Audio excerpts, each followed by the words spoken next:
Welcome back to, as we look at diabetes. In Australia, there are 500 new diabetics diagnosed every day. Is that day? No, yes, every day in Australia. That's huge. So, what is the cause of diabetes?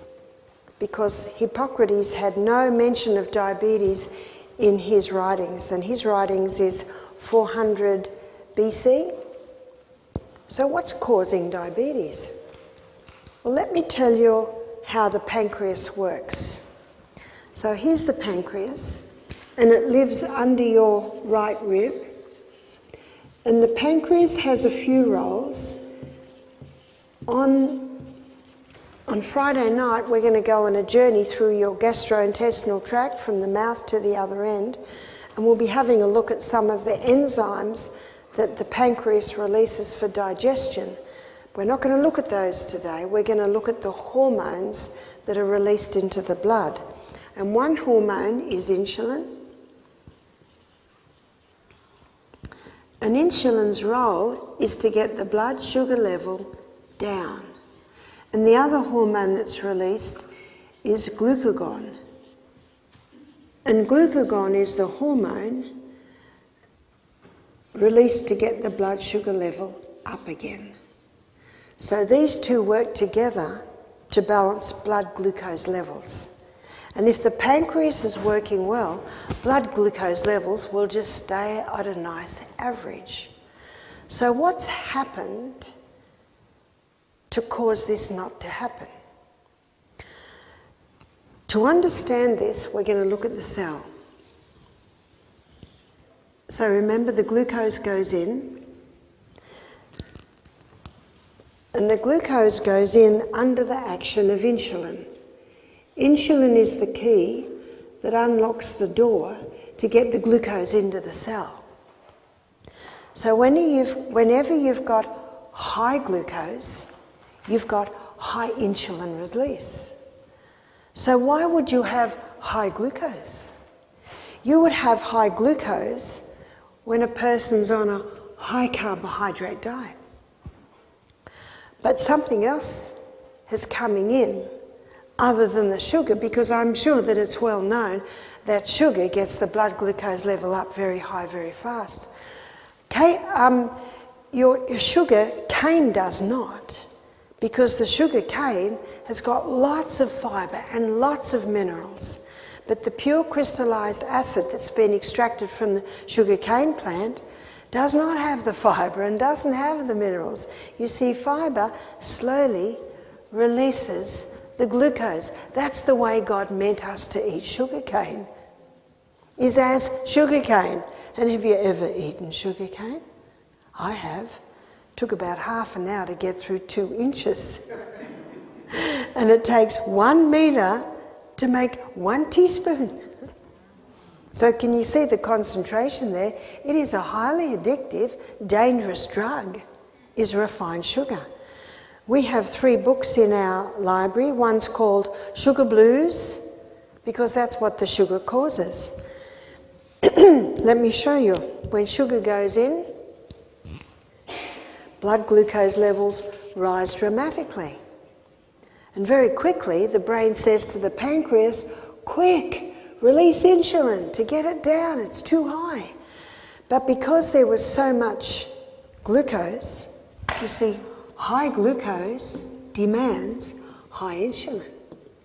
So now, yes, it's going down, but because so much insulin was released, where's it going now? Too low.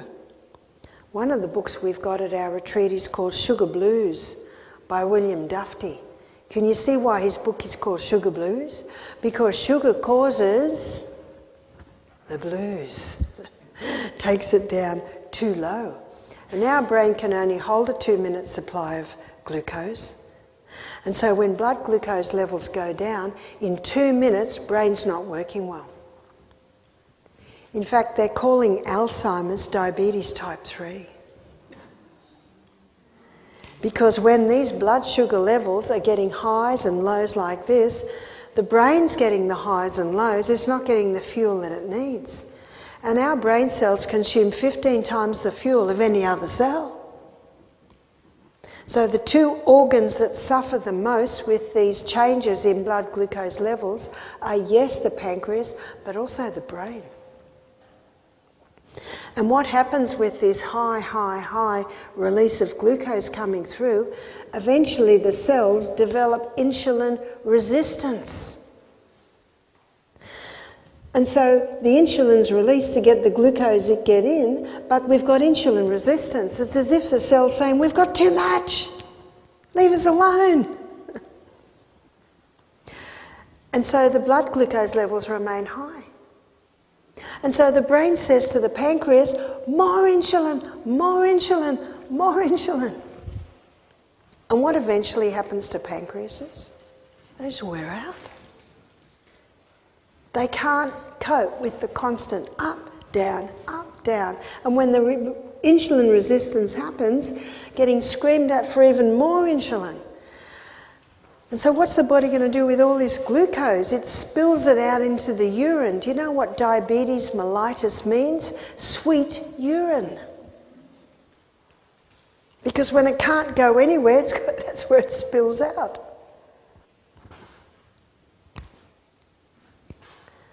But something else has come in. In the 1950s, wheat was put through intensive crossbreeding. You see, they wanted to create a plant with a high yield of grain to help save the starvation crisis in Africa, Mexico, India. And so they came up with a plant with a high yield of grain. But I don't know if you remember those of my vintage, that wheat used to grow this high. So when the wheat still grew that high with a heavy yield of grain, the stalk broke. And so before the grain could be harvested, the stalks were breaking. So they went back to the drawing board and they came up with a wheat that grows that high. It's got a thick stem and a very heavy yield of grain. I was in Holland only 2 months ago, and you know, lot of flat ground there. And I saw this crop, and it was a light sandy coloured, and it was only that high. And I didn't recognise it. I said, what crop is that? They said, that's the wheat. It was only that high. That's the hybridised wheat.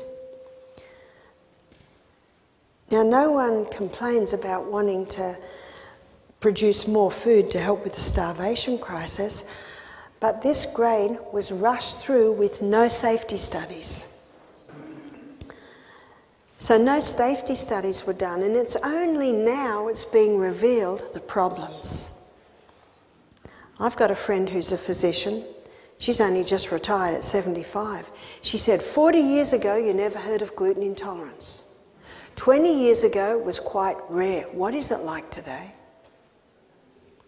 And that is one of the things that were changed in the hybridisation of the wheat, was that protein structure was changed. It created a very complex protein or gluten structure, and it's almost only the cast iron gut that can break that down. And so the gluten intolerance, the celiac. But something else that's not often discussed is what it did to the starch structure. And this is where it affects diabetes. So it created a starch structure called amylopectin A. So amylopectin A is the starch structure that was created in the hybridisation of the wheat. Amylopectin A gets the blood sugar level up very high, very fast, and then a corresponding dump. Amylopectin, I've got to fix that up, E and a C. Amylopectin B is found in bananas and potatoes. So let's give it the red colour. Amylopectin B is found in bananas and potatoes, and if you're familiar with the glycemic index of foods, it gets it up relatively high, relatively fast. So this is the B. Not as high and not as low. Amylopectin C It's found in chickpeas, lima beans, all your beans. Amylopectin C, that starch, gets a nice steady rise and a nice steady drop. That's what every single cell in the body wants. That's what every cell requires and needs to be able to function properly. A nice steady, consistent rise and a nice steady drop.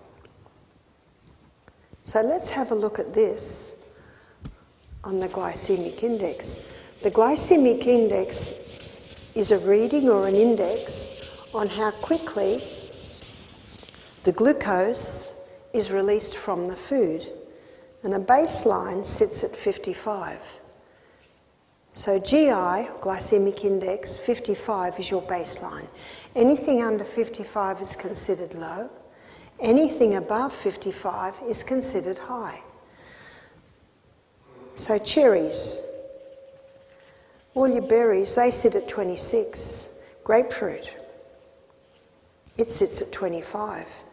So these are excellent fruits for the diabetic because they are low GI, meaning they give a nice steady delivery of glucose. I think about 45 is your sweet potato.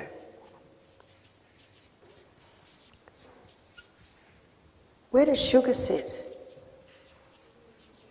Sugar sits at 59. That's not a surprise, is it?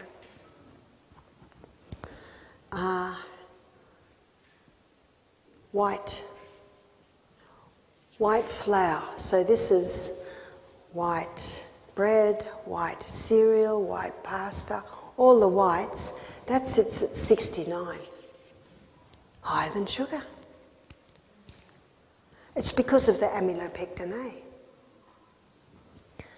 Where does whole wheat sit? I'm glad you're sitting down because what I'm about to tell you is shocking. Whole wheat. Whole wheat sits at 72. Huh? How could that be? My husband rang up and said, Barbara, a lady just said she watched your lecture and you reckon white bread's better than whole wheat bread? Whole wheat's much better in that it's got fibre, it's got the B vitamins, but we're looking at the starch structure here. We're looking at diabetics. Why does whole wheat have more amylopectin A? Well, why does it sit higher? It's because it's got more amylopectin A because it hasn't been refined.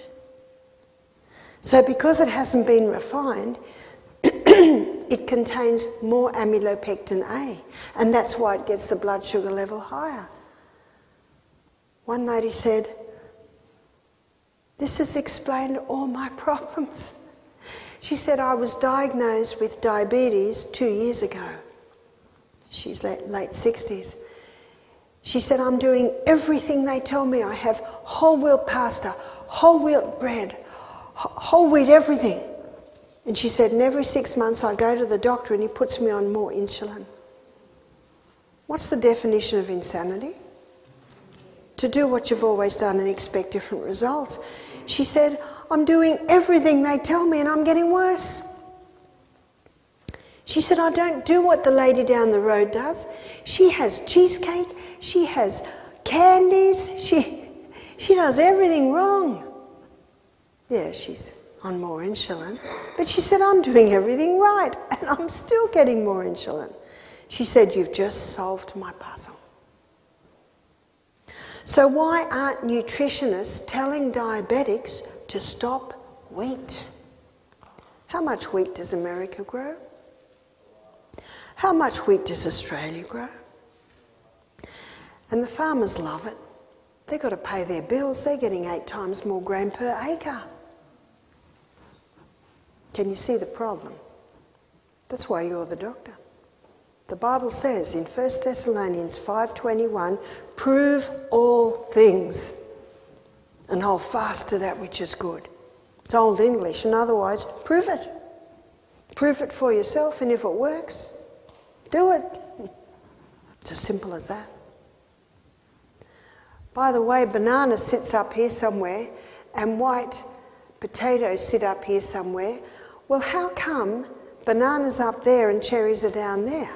What makes the difference? You can only see it under a microscope. Under a microscope, the fibre structure of banana is very loose, so it releases the glucose quickly.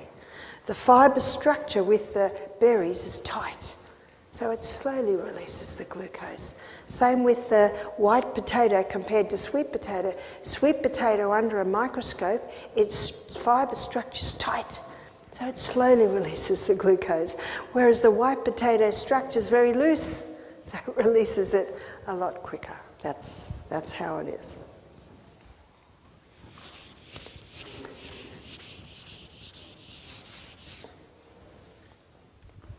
So when the glucose gets into the cell, it goes through a 20-step pathway.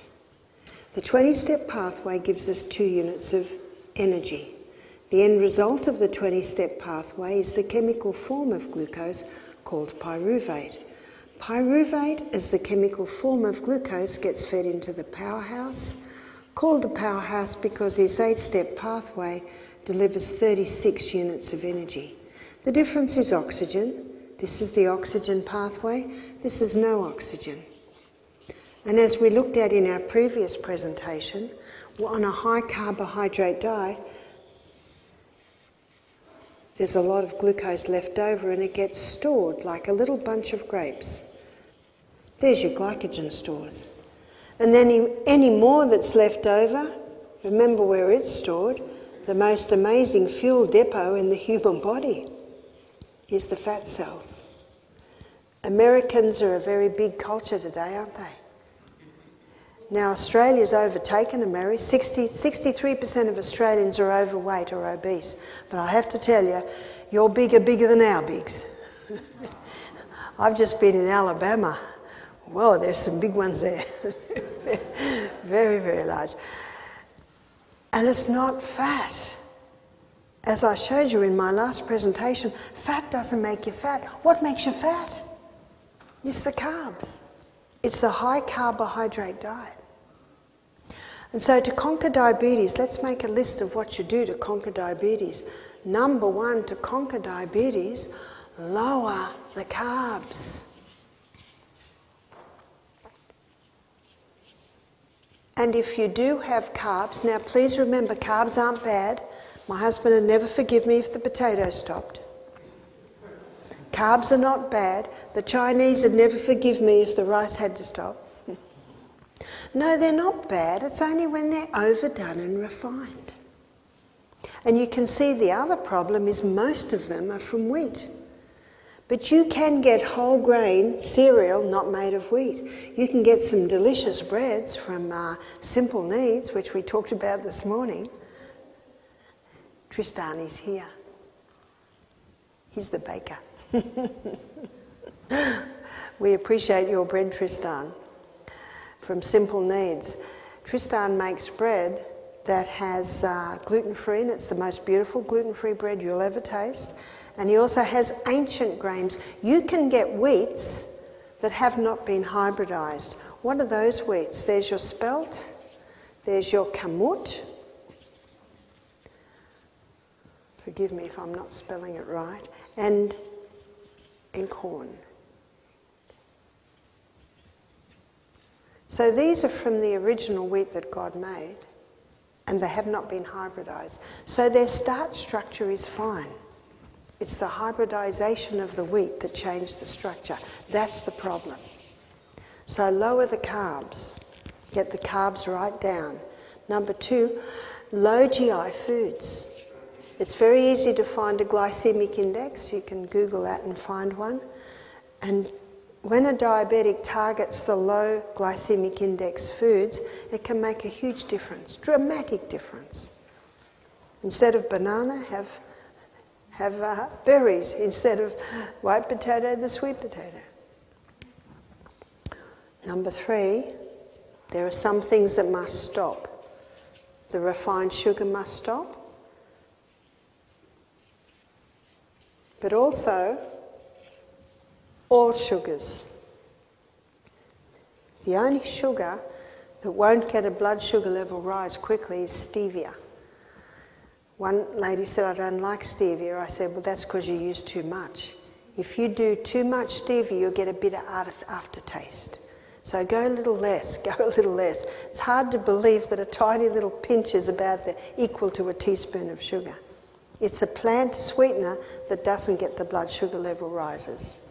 Stop the refined sugar, stop the wheat. The wheat must stop. And there are some excellent alternatives today.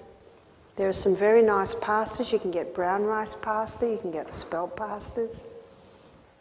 You have shops like Trader Joe's and Sprouts Whole Foods. They have great alternatives. Pardon? Great alternatives. I know it's my accent, it's a bit strange. Sometimes I'm actually hearing myself sound strange because I haven't heard another Aussie for about 7 months. Stop the caffeine. Caffeine causes a blood sugar level rise, which causes an insulin response. Because when caffeine goes into the body, it's a crisis response. And whenever you get a crisis response, you get a blood sugar rise. So the caffeine must stop. There is a way to stop caffeine without pain and suffering, and that is to just have a little less every day. So if you're used to 3 cups of coffee a day, start with 3 half cups. Then go to 3/4 cups. Then go to 3/8 cup. And then start with just 2/8 cups, and then go to 1/8 cup. And you can, usually within a week, you can stop the coffee without the pain and suffering. You've got to ease off it.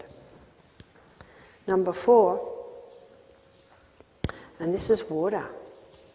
A lady approached me at it was a family camp when I first came to the US, and she said, we need to talk to you about my 10-year-old daughter who's got diabetes. They said, we've been told that we've got to feed her every few hours, but she said, we've got a whole lot of other kids, and when she eats, they want to eat, and we've never given our children food between meals. It's a good idea not to, because digestion takes 3.5 to 4 hours. And even when the stomach's empty, as you'll see on Friday night when we go on our journey through the gut, you're getting absorption of the nutrients in your small intestine. Most people that get a hunger pang between meals, it's water. But what I suggested with this family, this mum and dad, I said, get the little one to have a crystal of Celtic salt with her water. And they came running back to me a few hours later and they said, it worked. That little bit of salt with its high minerals. Celtic salt has 82 minerals, Himalayan salt has 75 minerals. The Celtic is the best, but if you don't have the Celtic, you can certainly use the Himalayan. Some people say, what about sea salt? Unfortunately, you can get sea salt that's just sodium chloride.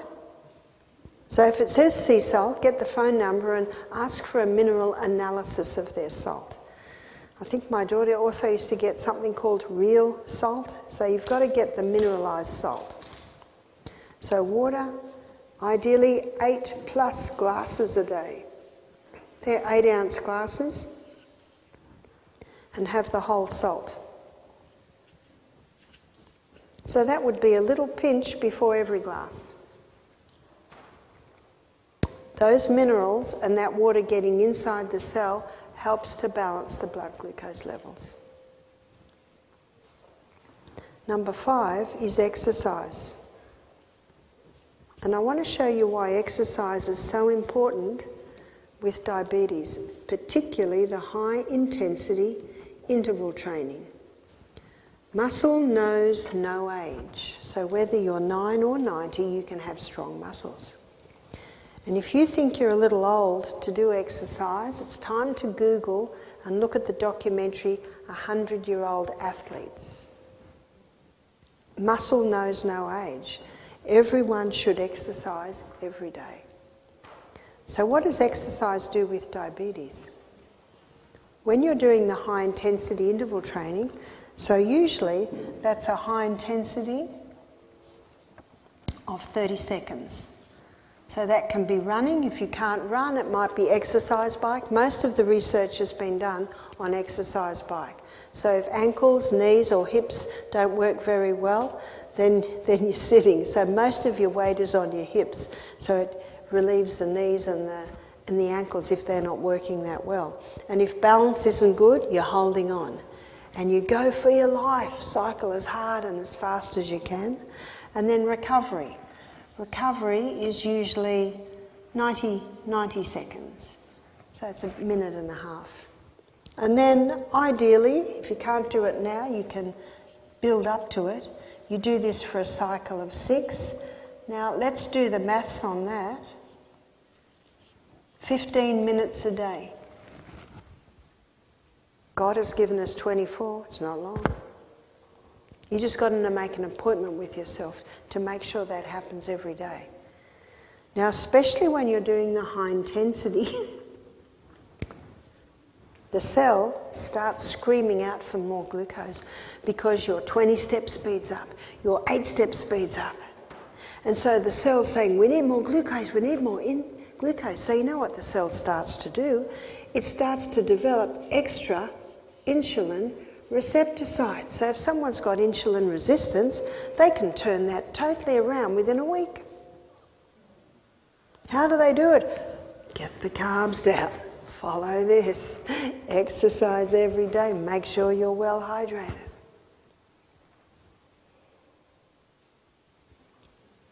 Now the good news is, if the person's exercising in the morning and they're starting to run out of fuel, they've got these wonderful stores in here. They're called glycogen stores, quick release glucose stores, already in the muscle cell. And if they run out of those, we've got more. The basement stores, I call them. The fat stores. They're there. That's what they're for. So let me give you the story of Dan. Dan was, he was 19 when he came to us. He got type 1 diabetes when he was 15 from a course of very strong antibiotics. The course of antibiotics had damaged his beta cells that produce insulin, and his doctor had told him that his pancreas was dead. And I said, is it gangrene? What's dead? I said, I don't believe that, because it's not gangrene, of course, and there's still blood going through the pancreas. If there's blood going through the pancreas, there's life. And so Dan did 2 days on juices. It's amazing how blood glucose levels balance out on that detox. He started to get blood sugar level low in the middle of the night. Why did he get that? Because he was on too much insulin. So the first few days he had you call it a candy, we call it a lolly. He'd have that in the middle of the night to get the blood sugar level up. It always gave him a headache because it's like, boom, too hard, too fast. But that's what he'd been taught to do. So after a few days he felt a bit guilty. I didn't know he was doing this. So he decided to have an apple in the middle of the night. It takes a long time to eat an apple in the middle of the night. That would get it up, but he wouldn't get the headache. But that apple juice would certainly get it up. On the 3rd week, he decided to try something different. He was with us 4 weeks. If he had a blood sugar level low in the middle of the night, he'd get up and do 30 push-ups. And his blood sugar level would come up. Where'd that come from? His glycogen stores. Already in your muscle cell. And you know what he said to me? Why didn't anyone tell me about glycogen? He'd had all the diabetic training, but he hadn't heard about glycogen, your quick-release glucose stores already in your muscle. Already in your muscle, going through the pathways, giving that energy.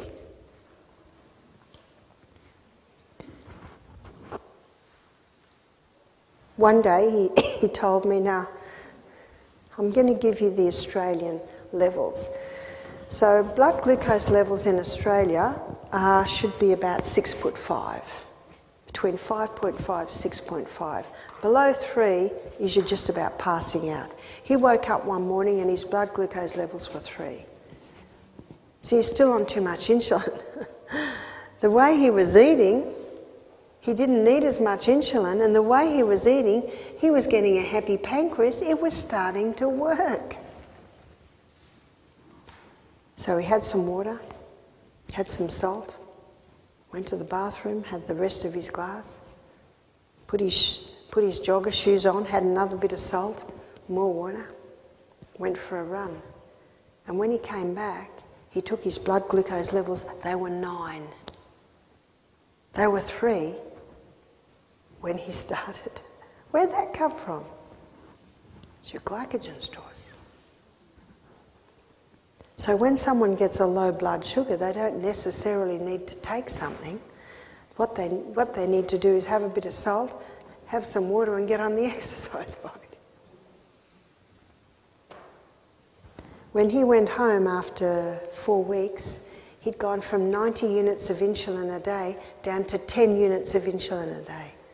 Type 1 diabetic. The fact that he's functioning so well on 10 units of insulin instead of 90, what does that tell you? His pancreas wasn't dead at all.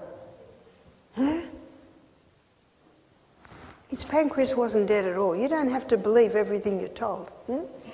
That's why God says, prove all things. Prove it for yourself. And if it works, hold on to it. Bobby Lieben, Bobby's about the best story I can tell you. Type 1 diabetic, 62, came to our retreat, and he was on medication for cholesterol. He was on 90 units of insulin a day, some short-acting, some long-acting. He was on a huge range of medication, and he was carrying probably about 80 pound excess weight. His legs were swollen because they'd recently taken his lymph glands out to try and work out why he had diabetes. I can't understand that one. He said to me, I've spent $1 million on my health in the last 10 years. He said, anything you tell me to do, I will do, because he said, the doctors have just told me they can do no more for me. He said, I've just spent $800 on these expensive bandages. I said, oh, you won't need those. I got him on the rebounder, the little lymphocyzer, the little mini trampoline, 1 minute every hour, because it disperses the lymphatic fluid, and this was all lymphatic fluid. On the second day, his legs had gone right down. Actually, Charles and Sharon, we were there, weren't you? They saw it, didn't you? They did. We saw the legs little by little go down. At the end of 2 weeks, he was down to 10 units of insulin a day. That's from 90. And that's eating this. What did he eat? High fibre, all low GI. Legumes every day, nuts and seeds. He emailed me 3 months later. He said, I'm off all my medication. No insulin at all. This is type 1 diabetic. He said, I am swimming 30 laps a day. I cycle 10 miles a day. I rebound every day. They're the exercises he must ever do because of the loss of his lymph nodes to keep those legs down. And when he said to me at the retreat, anything you tell me to do, I will do, he was right. He's gone back to full-time work. His doctors are astonished. He said, my doctors are shaking their head. They've never seen anything like it. Do you remember what they'd done? They sent him home saying, we can do no more for you. He was able to afford the best specialists. And yet a little retreat in the back hills of Alabama showed him these simple principles. When he got home, his wife said, this is your baby, I'm not interested. I like my champagne and my croissants. Now I think it was after 3 months, he'd lost 40 pound. And then after another, I think 6 months, he just about lost the 80 pound. He said, I'm doing the time-restricted eating. He said, I ate 2 meals a day. I ate a plant-based diet. He said, because you said that's what works. And he said, and it's working. After 3 months, his wife looked at him. She had a different husband. And you know what you'll find with a lot of diabetics? When the blood sugar level drops, what's their mood like? They're impatient. They're cranky. I think you say ornery, is that right? We don't have that word. When the blood sugar level's high, it's almost, they can't sit still. So his wife was seeing a different husband. He was no longer getting irritable and impatient because his blood glucose levels were steady, which means his brain is getting the right fuel. So after 3 months, she became interested in the diet.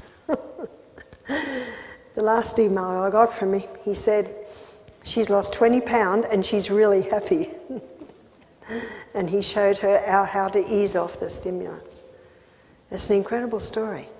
People say to me, Barbara, you've got so many incredible stories. Do you have any failures? The only failure is on the part of the person to do what you've got to do to get the results. Bobby got incredible results, but it's because he was prepared to put into it what you've got to put into it. So are there any questions? We've got a few minutes for questions. Yes?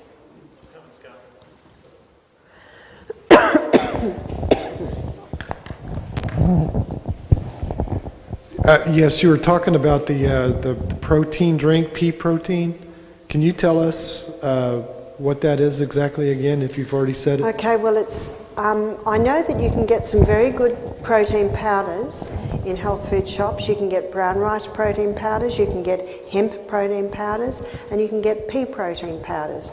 So what you want to look for is the whole pea, or the whole thing, and you've just got to read your labels. You don't want sugars. So it's really just, and as one lady pointed out to me, you want to be careful of the isolate, because the isolate is not the whole pea. So I don't know brands in America. You just have to be label readers. You add it to the juice, or? No, you put it in a bit of, we put it in almond milk or organic soy milk and a little bit of coconut cream. It's very nice.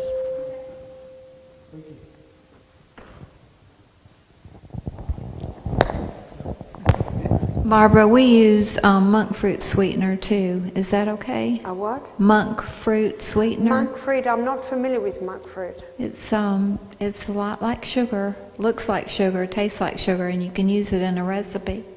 If it calls for a cup of sugar, you can use a cup of monk fruit. There's no calories and it's natural. Mm-hmm. Where does it come from? I guess the monk fruit. Mm-hmm. Yes, it does. It comes from the monk fruit, and you can order it on. I found the best price was on Amazon.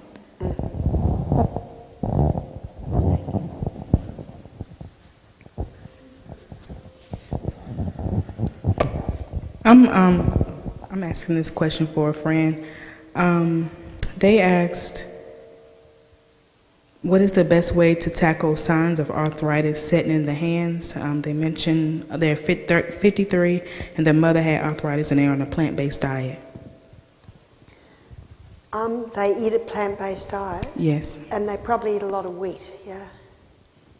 I found a Possibly. lot of people on plant-based diet are eating a lot of wheat. They've got to get away from the wheat. In my book is a chapter on acid alkaline. So with arthritis, you go to a mainly alkaline diet because it's an acid condition in the body. Okay, thank you.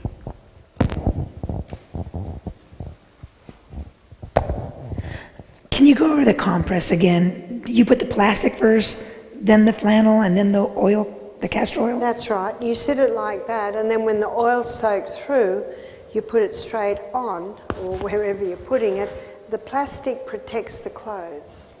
So the plastic's just to protect Oh, I see the what you're saying. So clothes. you let it sit. How long does it sit? But if you just put your compress on the table and put the oil on top, the oil will go through and get on your bench. So Yes. you put your plastic down Okay. and your compress. And then you flip And it you over. will find it'll take 15 minutes to soak through, and then you put it on and the plastic protects.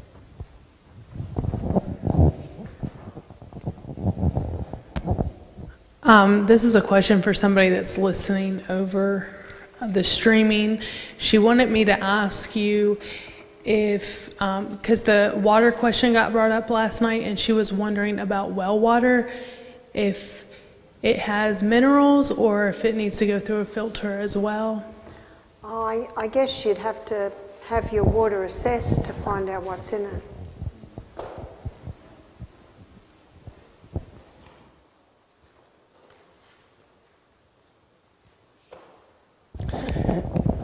I'm gonna ask her question actually, Debbie's question. You mentioned 3 ways to detoxify. I mean, one is like gentle liver cleansing with olive oil and Yeah. lime or lemon juice. The second was the 2-day fast, and the third one was in the beginning. Anyway, should we do them all together, or? Do you know, with the liver cleanse, you can do it when you're juicing or you can do it when you're eating, it doesn't matter. But with the liver cleanse, it goes over 5 days, so you'll only juice for 2 days. So it really doesn't matter how you do it. So the oil and lemon juice, you can do it after you eat, before you eat, or? Usually you do it first thing in the morning. Or in the morning. And in my book, on the liver chapter, it explains it in more detail.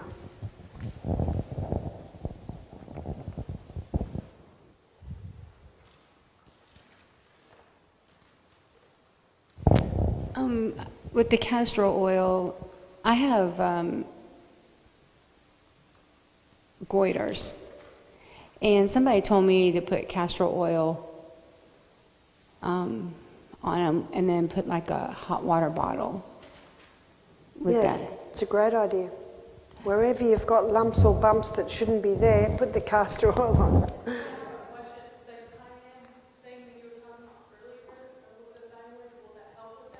Well, we talked about the thyroid, because this morning we did natural remedies, and I guess you can see that online. If someone's got an underactive thyroid gland, the cayenne pepper compress can help to wake that up. If someone's got an overactive, ice packs can help to slow it down. But if anyone's got growths on the thyroid, the castor oil can break down those growths. So it depends what it is.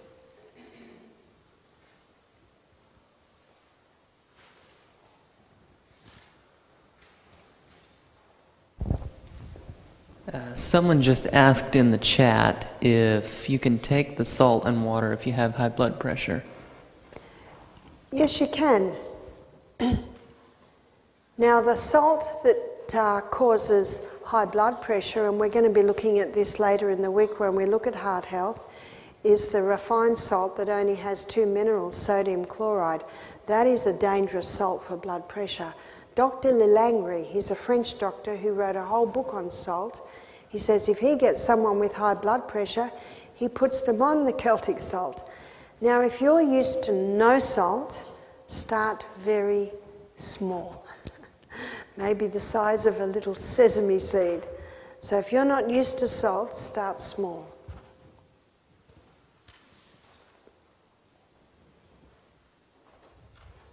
Anyone else? Nope. This will be our last one, I think. This may be a little bit of a repeat question, but if you had rheumatoid arthritis and you're on a biologic like Enbrel or some of the others, you said go off the wheat. Would you need to do like a liver cleanse as well? Well, not since you're on the meds that are so powerful. Yeah. Well, it may be so. It wouldn't hurt, but there is a herb that is very strong anti-inflammatory, and that's turmeric. Well, and I know at our retreat we have a tablet that's 800 milligrams per tablet. So, you know, you can even take up to 6,000 milligrams a day of turmeric, and that's very good to get the inflammation down. 6,000 a day? 6,000, yeah.